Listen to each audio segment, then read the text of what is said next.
Hello అండి, welcome back to my channel మా ఇంటి వంటలు. నా వీడియోస్ కానీ మీకు నచ్చినట్లయితే లైక్ చేయండి, షేర్ చేయండి, అలాగే సబ్స్క్రైబ్ చేసుకోండి. పక్కనే ఉన్న బెల్ ఐకాన్ని ప్రెస్ చేయండి. నేను వీడియో అప్లోడ్ చేయగానే మీకు నోటిఫికేషన్ ద్వారా అప్డేట్ వస్తుందండి.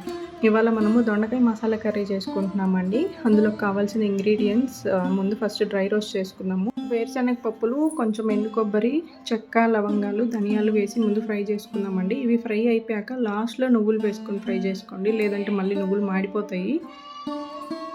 మాడిపోతే టేస్ట్ ఉండదండి గ్రేవీకి. ఇప్పుడు దొండకాయల్ని కట్ చేసి పెట్టుకుందామండి. దొండకాయల్ని 4 భాగాలుగా కట్ చేసుకుంటే సరిపోతుంది. చూడండి, ఈ విధంగా కట్ చేస్తే సరిపోతుంది. ఇప్పుడు మనము ఆల్రెడీ డ్రై రోస్ట్ చేసి పెట్టుకున్నాం కదండి, అవి చల్లగా అయిపోయాక అప్పుడు మిక్సీ పట్టుకోండి, కొంచెం చింతపండు వేసి. ఇప్పుడు ప్యాన్లో ఆయిల్ పోసి పెట్టుకుందామండి. కట్ చేసిన దొండకాయలు ముందు ఫ్రై చేసుకుందాము, అప్పుడు గ్రేవీ త్వరగా అయిపోతుందండి మనకి. ఒకసారి కలిపేసుకొని ఒక 1.5 స్పూన్ ఉప్పు వేసుకుందామండి. ఉప్పు పడుతుంది ఫస్ట్.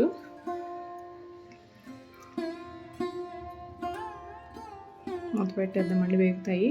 ఇప్పుడు చల్లగా అయిపోయిన రోస్ట్ చేసిన వాటిని మిక్స్ చేసుకున్నానండి. మిక్స్ అయిపోయాక మళ్ళీ కొంచెం కారం వేసి మిక్స్ చేసుకుందాం ఇక్కడే. చూడండి, ఇప్పుడు ఒక 40% వరకు దొండకాయలు వేగిపోయాయండి. ఇంకొక 40% వేగితే చాలు.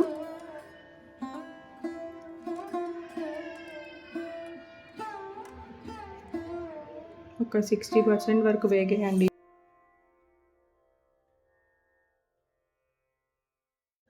ఒక 5 మినిట్స్ ఉంటే చాలండి. ఇందులోపు మనము ఆనియన్, టమోటా కట్ చేసుకుందామండి. ఒక ఆనియన్, ఒక టమోటా చాలు. వేగిపోయాయండి మన దొండకాయలు. తీసి పక్కన పెట్టుకుందాము.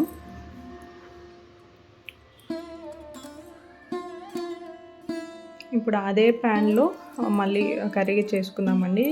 చెక్క, లవంగాలు, కొంచెం జీలకర్ర, ఆనియన్ వేసి ఫ్రై చేసుకుందాము. ఆనియన్స్ కొంచెం రెడ్డిష్ బ్రౌన్లోకి వచ్చాక ఒక 1/2 స్పూన్ అల్లం వెల్లుల్లి పేస్ట్ వేసుకొని ఫ్రై చేసుకోండి. ఇప్పుడు టమోటా వేసి మగ్గించుకుందామండి. టమోటా ఎక్కువేం మగ్గవసరం లేదండి ఈ కర్రీకి, ఊరికే అట్లా మగ్గితే చాలు. ఇప్పుడు మిక్స్ చేసుకున్న పొడిని వేసి ఒక 1 మినిట్ ఫ్రై చేసుకుందామండి. ఈ విధంగా అయితే చాలు. ఇప్పుడు 1.5 గ్లాస్ వరకు వాటర్ వేసుకుందామండి ఈ కర్రీకి.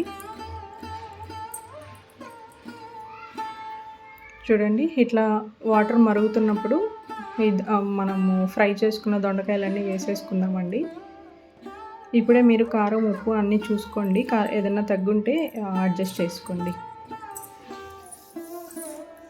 చూడండి, మన గ్రేవీ ఎంత చిక్కగా, దొండకాయలు కూడా బాగా ఉడికిపోయాయండి. ఒకసారి కలిపేసుకొని చూడండి, ఈ కన్సిస్టెన్సీ కంటే ఇంకొంచెం ఎక్కువ ఉంటే బాగుంటుందండి. ఈ కన్సిస్టెన్సీ ఉన్నా కూడా పర్వాలేదు. నాకు ఇంకొంచెం ఎక్కువ కన్సిస్టెన్సీ కావాలి. సో నేను ఒక 1/2 గ్లాస్ వాటర్ యాడ్ చేసుకుంటానండి ఇప్పుడు. ఎందుకంటే ఈ కన్సిస్టెన్సీ ఉండాలి, లేదంటే మీరు స్టవ్ ఆఫ్ చేసి చల్లగా అయిపోయాక ఇంకా గ్రేవీ థిక్ అయిపోతుందండి. అప్పుడు మీకు కలుపుకోవడానికి కూడా కొంచెం గట్టిగా ఉంటుంది. సో ఈ కన్సిస్టెన్సీగా ఉంటే మనం కొంచెం చల్లారాక కూడా ఈ విధంగా బాగుంటుందండి. అన్నీ ఒకసారి ఉప్పు, కారం అన్నీ సరిపోయలేదో చూసుకోండి. అంతే అండి మన దొండకాయ masala curry. Thanks for watching. By.